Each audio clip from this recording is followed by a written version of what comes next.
Welcome to the podcast. Nathan Newberry here, your host. Super pumped that you guys are here listening in. I got Carden, who is our guest on today's podcast. You guys are going to listen in and hear about her expertise. She's an author. She has her own podcast, and she helps people really get into a career of coaching and consulting at a high level. So not just high ticket offers, but really premium offers. We're going to talk about some of those things toward the end. We're going to talk about some of the tactical things that you can do to build that type of business. So tune in and listen to all the way through. And before you jump in, down below, here's a gift I want to give everybody that's listening in. Down in the show notes, there is this workshop I built out for everybody that's wanting to start or scale how to build their online business and build a personal brand to be able to build something out that's going to give you that freedom that you want in your life and career. Check that workshop out. That's going to really help you out. And I'm super glad that you're here. Jumping into the question here that I ask everybody is, what is high performance? What does that look like? How do you define that in your life and the career that you've had as a major player in this space? I think high performance is someone that just really has a vision and a goal and they go for it to such a degree. They are so committed to it. I see a lot of people that are sort of wannabes or they want to do something, but they just don't go all in. And I've just never been that kind of person. So to me, that's high performance. It's like going all in, going after what it is you want. Hmm. I think that's so important because there's so many players, and talk about this too, and that don't pursue their ambition. They sit on the Right. sidelines hoping that something will happen until they have a strategic partner like yourself to mentor them up. How does that kind of play out with some of the students that you've seen or even people that you've dealt with that don't have that strong ambition, that they just kind of stay at the status quo or they're okay in their career? Yeah, I don't typically work with those kind of people. Yeah. Quite honestly, I find that frustrating because I'm not that kind of a person. Like I built up every business I've ever started, which this is my sixth and seventh that I have. I've sold 5 previous businesses. And so I'm a go-getter. And a lot of people are like, when are you going to retire? I'm like actually getting close to retirement age, but I am nowhere. I just invested in another business today. And I just believe like those are the things that kind of drive us. And I just see so many people that aren't like that. And for me, that doesn't work for me. The dynamic I need with my clients they are all in. Like, though they light me up, those types of clients light me up and they love working with me because it's like we can move fast. And I can move as fast as they want to go. And they love that. So Give the audience some context of who they're listening into. Like, what do people know you about? Because you're an author, you're a podcaster, you have this business that you have, you're coaching people. Like, talk about some of these things that you do so well. yeah, so I've really built up my Expert in You brand and my programs. One of the things that brought me into that is when I decided to step into coaching this has been about 15 years ago, after I sold my last two. Actually, I stepped into coaching before I sold my last 2 businesses. I knew that I wanted to help other people with all the expertise and experience that I had built up. And as a result, I kind of went down some wrong paths when I decided to come into coaching. And I invested in some things I got value from everything. I always believe you do, but I invested in some things that didn't really take me down the path that I wanted to go and didn't work for me very well. And so I took a step back and I thought, what part of it was I was part of a coaching organization and they had 200 something business coaches. And everything that they were teaching just really was bringing in the wrong clients to me. It was bringing in people wasn't loving to work with, kind of those people we just talked about. And I thought, and then the money wasn't there. And I thought, what is wrong with this? And so I was so frustrated. I felt like I wasn't getting to use my real value and my real expertise. So I took a step back and I thought, I'm either going to figure this out or I'm getting out of this because I don't love this. And I got into it because I thought I would love helping other people and doing this. And when I did that, I thought, what do you know, Anne, that you're not doing that you've done in all your other businesses? And I realized you always took the thing that you were so great at and you turned it into a premium model. And it was when I did that, and that's where I came up with my Expert in You framework and my method. And I applied that to my business and instantly, like my business blew up overnight. It's like everything I'd been trying to do, that wasn't working. And then I started helping other people and it worked for them. And so then this coaching organization saw the success I was having, and they started putting me on their calls and tell everybody what you're doing. And what I found is I was kind of building their business. So I thought, okay, I'll start working with coaches. And at that time, I had been working with small business owners, mostly in trades, contractors, that kind of thing. So I thought, okay, I'm building their business. Maybe I need to start working with the coaches. Clearly, there's a path here. And they were sending all these coaches to me. And I would say, well, what was your background? Because they'd say, Ann, I'm struggling. I'm not making any money. What was your background? Let's leverage that. And they would say, I was a music teacher. And you're trying to be a business coach, like you're trying to coach people. It just was such a disconnect for me. And I thought, this is just not even in integrity, in my opinion. So I said, why don't we take what you're really great at and let's see how we can model a business around that? And that's how it all just happened. And so I've been doing that ever since. I mean, I work with surgeons who want to go into coaching or consulting in some capacity, and I help them craft that. I work with CEOs that come out of corporate that want to go into coaching or consulting or build some sort of a professional service business. And that's really just how that all kind of generated. But out of that, I've also built out a marketing agency that we're getting ready to really explode. So it's an influence kind of marketing agency where we'll write their book and we'll launch their podcast and do different things like that to build that brand. How did you start all of this? I mean, how did you get into it? Like, to bring us back to that moment that you knew you were a little bit different.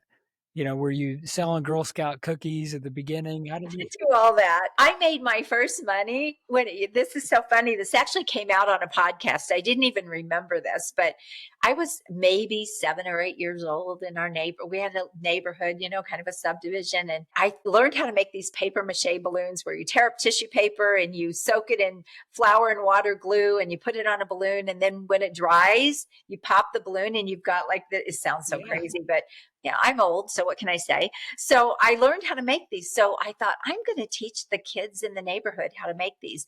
But I had cost, I had materials that I had to buy. So I charged everybody.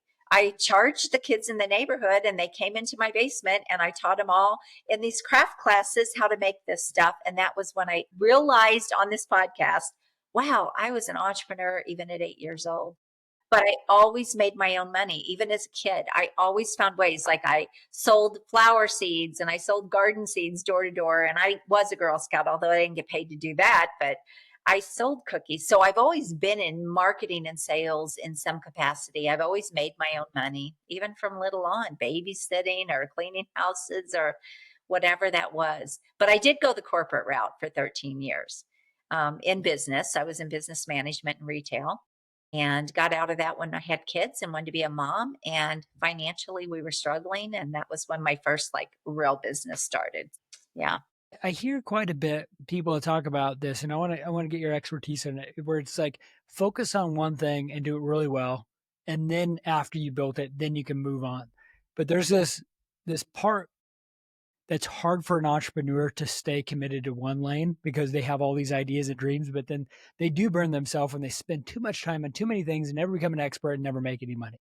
Where's that line for you? Because you have multiple business right now with a solidarity of fixing your eye on focusing on one thing, letting it grow, and then afterward Yeah. diversifying into other platforms. What do you think about that? Always done that, Okay. always. And that is really why I've had success. With my first business, it was a craft doll business, which sounds crazy, but crafts were exploding across the country. I needed something where I could work from home. At that time, we didn't have the internet. This was 35 years ago. And there was a little store in town that did consignment. And I thought, okay, I can make some things and I can make some money. And there was financial hardship. So I started making some things and they didn't sell. And I went into the store. She goes, you can come pick them up. Like nothing Yeah. sold. And I thought, oh boy, what am I going to do now? There wasn't a lot of opportunity. We lived out in the country in a small town, outside of a small town. She said, these rabbit dolls are selling. And I thought, a rabbit doll? I have no idea how to make a rabbit doll, but I'm going to figure it out. So I bought my mom's sewing machine. I went and looked at a whole lot of patterns and different things. And I went home and I designed a doll. It took off. And long story short, I did that business 7 years. It went global. I was shipping all over the world. I had multiple people working for me, but I stayed focused on that. When I expanded that business, I started doing my designs in patterns. And now that was a whole nother revenue stream. So I would expand as I would make money. I would expand into more stores. I started advertising in international magazines, but I still stayed very focused on what I was doing. I would just create new designs and would be creative within that same core Hmm. business. But then when I ventured out and I started doing the pattern designs, that was a whole nother business but it was a whole nother revenue stream, but it was also a whole nother business, really. Hmm. They were connected. And I believe that when you expand out and they influence each other, it's your faster path. So I did that with that. I did it when I went into fitness and I started my fitness business. I continued to grow that fitness business, add on, keep expanding that until I brought in a full blown weight loss business, which ran separately, but they fed each other. So they weren't disconnected. They actually complemented each other, but they were still run by separate teams, separate employees.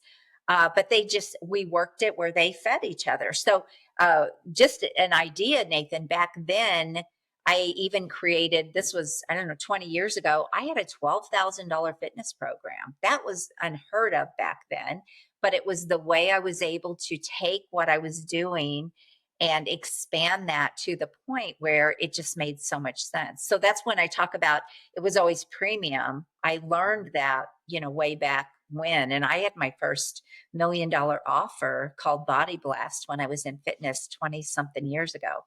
So I learned that, but I've done that in every business. I did that in my coaching and consulting. The reason I have my Expert in You media and marketing agency now that we're getting ready to really expand on is that came natural as I was working with these coaches and consultants. I wanted them to start a show. I wanted them to write their book. I wanted them to speak on stages and build a really influential brand. And I was sending them other places to go get those services done. So I said, okay, I'm going to build my own team. Now I have another business, but I also don't have to send them out. I vetted these people. These are people I trust. They're people that I know will do a great job for my clients. And it was another way of revenue for me. But it also was helpful for them and I could save them a lot of money because number one, they wouldn't make the mistakes trying to find people, but also I could save them money just because of the team that I had built. So now that's become its own business. But again, staying very focused, to me, that is the only way to really grow to any degree and become well known as well. That was I a think lot. that No, I appreciate you telling us that because I think that gives some context with some of the questions I have. Because many times people have, they relate their entrepreneurship journey to some ADHD, right? Mm, Because and people take it either to the extreme. It's like, well, that's my superpower. I mhm. relate to that, or they use it as a crutch and they never get far. Yeah. And I lean toward looking at it as like the way I'm wired is helping me stay focused with that. It's very hard for many entrepreneurs, especially starting out. I think people that have been doing it a while, they realize those boundaries that they have to create to stay laser like focused. What are some of the things that you've had to build around you to really stay focused or build areas? It sounds like fitness is maybe an area that kind of helped you stay aligned, not only in your offer, but probably some clarity around being a super mom and Mhm. balancing everything. Like, where were some things that you dealt with or built around you to really kind of stay really aligned with your offer and your passion and your focus? Yeah, I love this question. It's interesting. I haven't been asked this, and so this is really coming to my mind. One thing that I really believe has helped me a lot is I have found ways to be creative inside of my core business. So, for example, when I was in fitness, my employees, I used to drive them crazy because I am a bit ADHD. I know I am. And so I've had to learn because you have a creative mind, right, as an entrepreneur, but then you also have this sort of driven mind as well. And so I knew it's interesting. All the businesses I've ever done, I've had a creative side to it. And for me, that's what's worked. So I remember about every 3 months was about as long as I could go without doing something new but it never got off my main business. So for example, in my fitness business, I would go away and I would do like 2 or 3 day stints where I would just think, like I would just come up with ideas. So my team, my employees always knew when I went and they would be like, oh no, Anne went away again for 3 days. I'd come back and I'd have all these ideas like, okay, this is what we're going to do. But they were all still related to the business. They were just another way to expand inside the business. So I found ways to creatively expand, but not get out of the main business. So, like, I didn't go off and start another business. It was all related. So maybe I'd start a new class, or I'd start a new program, or I would add some new equipment, or I'd say, you know what, I'm going to bring it. I remember bringing in spinning. And I remember I did a lot of bootstrapping too along the way.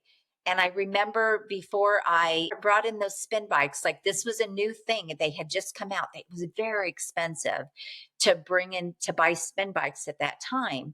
And I thought, okay, before I just go out and just dump the money, I'm going to make sure people want to do this. And I was going to be the first one in our local market at that time to bring those in. So I actually created the program. I did the math. I mapped it all out. I spent literally a couple of days.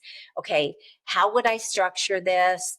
How much money do I need to get the bikes and then make it profitable? And so I mapped out the whole game plan, strategized, and I literally went out into my club and I sold it. And I said, this is what I'm going to be. This is what I want to do. This is all around it, what it's all about. If you want to buy into the program, I said, if I get enough people interested, I'll buy the bikes. I'll bring them in. This is what we're going to do. If I don't, I'm going to return your money. And people paid and they bought into that before I ever bought the bikes. So all those bikes were bought with other people's money. They were not even bought Very with my smart. money. Yeah. So I've done that, things like that. So look, but those are ways to be creative that kind of drive you and it's exciting. So I find ways to get excited inside of my core business. Does that make Yeah. sense? Yeah. I want to ask you a question too about like right now you could retire and just chill and be with your grandkids and your family and really like this. How do you balance everything here with the drive that you have, but also realizing, hey, I can enjoy life now? How do you end up balancing or sorting through now that you've had a very successful life and a business, you're an author, you have all these things. How do you look and take stock of the past now compared to now? And maybe what would you do on this journey if you were able to do it again? Yeah, I didn't have all the access to things we have today, right? All the internet and all that. Like that's been a total game changer, which has given me the freedom. I do all the things I want to do in my business. You can probably see my boring white wall here if you're watching the video. I am at my daughter's this week. I told you. I travel. I go see my grandkids in Texas. I'm with my daughter. We just did a big birthday party for my husband a week ago. So I travel and I do all the things that I want. And that wasn't always a lot of the businesses I originally built were, except for my first one, but they were brick and mortar. And until the internet came on, we didn't have this kind of opportunity.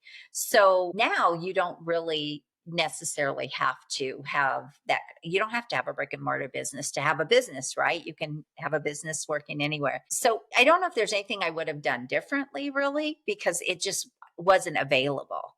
But it's also probably the reason why I'm not like super excited to retire. I have people say, "Ann, when are you going to retire?" Why would I? Like, I'm having fun. I work as much as I want to work or as little as I want to work. I get to travel. I get to do all the things I want. I mean, to me, that's balance for me in my life. I love it. You help a lot of coaches and consultants now with building their business. What are some like tactics that you help people walk through to really be able to anchor in that premium thing. What you described to me is it's not like the high ticket offer where it's like 5 to 10K. It's like ultra premium. How do you end up going there? And then what are some tactical things that you help people walk through to really design that offer? Yeah. So one of the things that I see is people come from, they have expertise, they have skills, they have value, but they sort of fall into some of the online world traps, the funnels and things. And don't get me wrong, there's nothing wrong with any of that.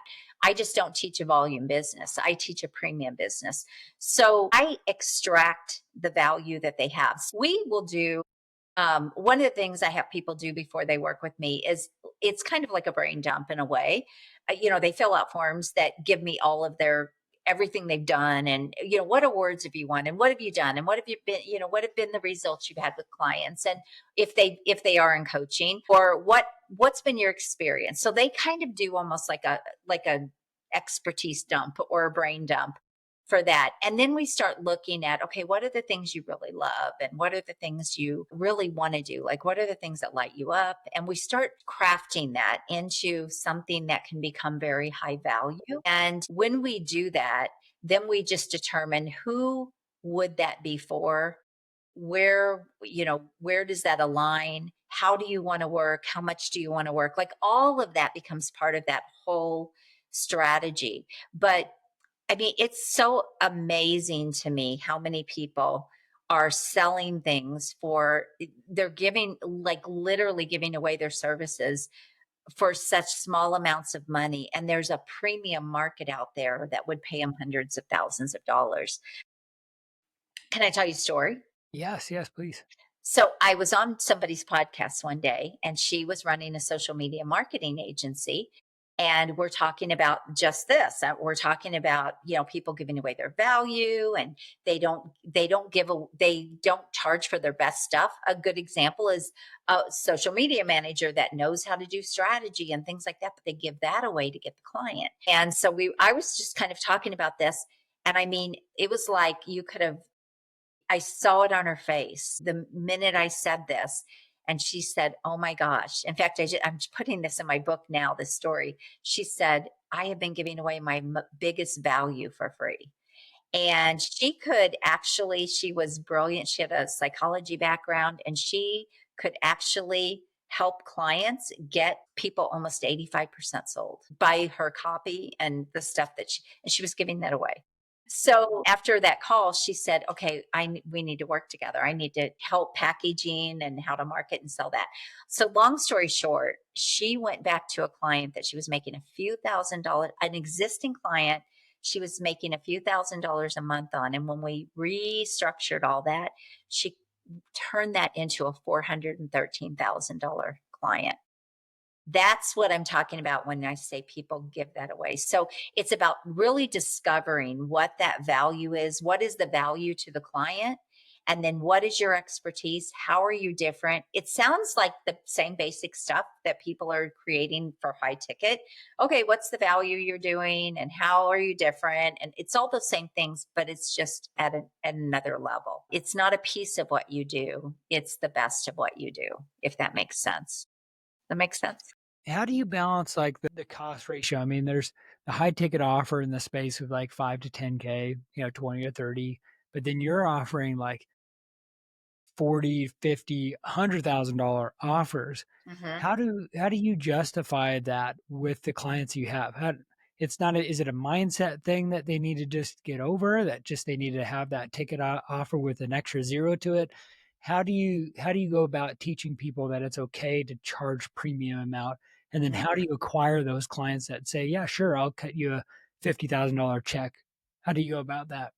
Yeah, again, I walk them through a process, and I'm happy to share this. I've shared it on other shows. So here's an example. I have a client I was working with, and he was charging, I don't know, 12 or $15,000 was his top package. And he was brilliant. Like he had a PhD. He had been years with a PhD. He was working in universities. He wanted to work with university tech teams and leadership and all those things. And so As I started helping him refine, you do have to restructure your offer so it makes sense, right? So you can articulate that sale. But as we were doing that, I said, what number like lights you up? And he said, because I always want to know like where, like what feels good to them, right? Now, that's always just a starting place. Like that might be the low end of what we do. But I said, what number lights you up? He goes, I'd love like 60,000. I don't know why 60,000 sounds great to me. He said, but I'm so scared to charge that. So after we got everything put together, and he said, I feel really great about this, but 60,000. And I said, okay, first of all, you're not selling from your wallet. Okay. You're not the person buying. Like you have to get over that part. Okay. That makes sense.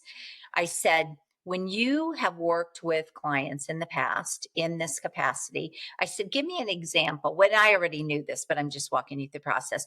Give me an example of what was the result of that client. And he said, well, when I worked with this one person, he was actually able to go from about $100,000 a year job to a $350,000 a year job. I said, do you think that client would have paid you 60,000 for that? He goes, well, yeah, and I said, but now you're talking about working in a university with tech teams. I said, do they have budgets? And he said, they have big budgets. And I said, do you see how what you're thinking about the 60,000 doesn't make sense? Like it doesn't align with what you're trying to go after here. And that was it. I mean, that was all it took for him. So it's walking them through and getting them to see. I mean, helped a mindset coach go from making $1,200 for a 90-day package to $50,000 clients because she had this whole other side of brilliance where she could take mindset work and put it into sales teams. And she never even thought about doing that. And so when we moved her into that, she was able, and she loved it. She was able to now get a client, get that client for 50,000 who re-upped with her in, another year. So it's getting them to understand and see that it isn't about their wallet. It's about the people they're helping and what is the value to them. So I hope that was helpful. Yeah, I think that a lot of people listening in here are either wanting to start their online business, Mhm. or they're trying to really find a way, like you're talking about professionals trying to figure out, hey, I have a lot to give. I'm Mhm. in my career. I wanted to either add this as a second layer to be like a CEO or a doctor, like you're saying, that's kind of Mhm. transitioned out of those main roles to being a coach or offer of sorts like that. What are some tactical things now being in the digital age that they need to set up on some tactical things that you really feel like are real important for people to have and start building and working on? Well, you have to set up your social media. So I say you have to have an expert platform. And if you're going to charge premium client or, get premium fees, you have to be seen as an expert and authority, which I know you see that out there. But I mean, you really do. So I recommend one of the things we will do is we'll write an expert book for them, which can be a lead generation book, but it also lends that credibility. And it's around what their main core offer is going to be. So now it's really easy for them to go out and speak. It's really easy for them to get on podcasts because we can take that, we can give them that bestseller. And now they just have that credibility and they've already got all of their experience to back it up. So when you put all that out into the online world, you can start building that expert platform. And that truly can get people started very, very quickly. It's so easy today. I mean, back when I started my coaching and consulting, I got my first clients because I was out there networking, doing all of that. And people knew I had sold businesses and they knew me in the business community. I was networking with business owners. So when I decided to step into coaching, I said, and I didn't charge a lot. I said, hey, I just want to see if my skills will transfer and if I can help you. It was only the first couple of clients, and I said, "Oh my gosh, I'm charging way too little," because the impact was so big. But it's so much easier today because we just have all of this available. But you've got to build that expert platform. And even if you are not just getting started, but you haven't done this, you need to do that because look, you're irrelevant if you're not online. And I know you know this, Yeah. Nathan. We're on here, right? I have a show. you're irrelevant if you're not doing that, because even if people aren't hanging out online, they are searching online. And if you don't have that strong footprint that makes you stand out, you're just in a sea of sameness. You cannot stand out. You just look like everybody else. None of those things are going to help people really grow fast, or they're not going to help them get the best prices. You'll end up what I call sort of the leftovers. Mm. How important is this to have an offer like that, to be on stages, to write a book, to have a podcast? How important is that for them to build out and start doing? Very. Okay. It's very important. If you're going to have somebody pay you, $400,000, you have to. Now she didn't have a book, but she was still very out there, and so we started building out those assets for her so she could get more of those clients. So you maybe don't have to get your first client maybe not. But it is important because, again, if you're going to get paid those kind of fees, those are people that are looking for the best. And so I can't say that enough. To me, I call that high impact marketing. Everything I teach my clients is high impact marketing. It's how can you build your visibility and your credibility and trust at the same time you're building, like, you're being seen everywhere and you're being seen as an expert and an authority. To me, that's the best kind of marketing, where the reach is big, the visibility is big, and like a podcast, right? And the credibility is big. So all of that kind of encompassed into one thing.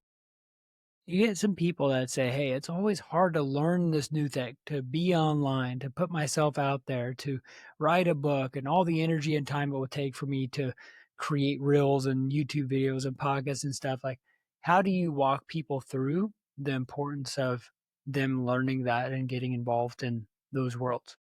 Yeah, it's not a necessity. I mean, it's not an option anymore. So if you want to be in business, it's just part of the business world. I mean, the business landscape has changed. It Yeah. just has. And all those businesses that I did, the marketing wasn't my favorite thing. But hey, if I wanted business and I wanted to grow my business, I had to do the marketing. I had to do the sales, right? Over time, you get to where you love it. Like, I bet you feel this way, Nathan. My podcast and being on podcasts is one of my favorite things to do in my business. So just because it doesn't start out that you like it, like anything and everything you do when you first start is hard. I remember my first Facebook Live 15 years ago. I've talked about this. Oh my gosh, I was shaking. I was just shaking. And I thought, okay, if it's really bad, I'll just pull it down, right? And you have to just decide what you want. And if you want these are the steps. I'm sorry, like it or not like it. I mean, I'm pretty bold and upfront about that. And I Mhm. make sure that the people I'm working with, because I made the mistakes of taking on people that weren't willing to do the marketing. They weren't willing to do, and I couldn't help them. And they were the only people I never got, that didn't get the results. So now I'm very selective about the people I bring on, and I let them know up front what it is going to take. And if they're not all in to do that, then I'm not the person to work with them. Maybe someone else is. So, but you have to. It's part of the game. Love that. I love that. And how can people follow you and connect with you further? What's the best way Yes. for people to do that? First of all, you can Google me and take your pick. I have a YouTube channel. I'm on Facebook. I'm on LinkedIn. I'm big on LinkedIn. But you can go to my website at annlcarden.com if you want to. And if you actually want to get a training around really premium clients and even having 100K days, like I talk about a lot, you can go to a free training, 30 minutes that I have called it's expertinu. And you can opt in for that. You can get instant access. It's just a quick video training, and you can kind of see some of the things I'm talking about. Perfect. I'll put that down below. Everybody go follow Ann, go connect with her. Uh, sure appreciate her being on and you guys learning from some expert here and expert advice here of how to grow your online business. It's real, real important. Go down to the links below. And again, thank you for tuning into today's podcast, and we will see you on the next episode.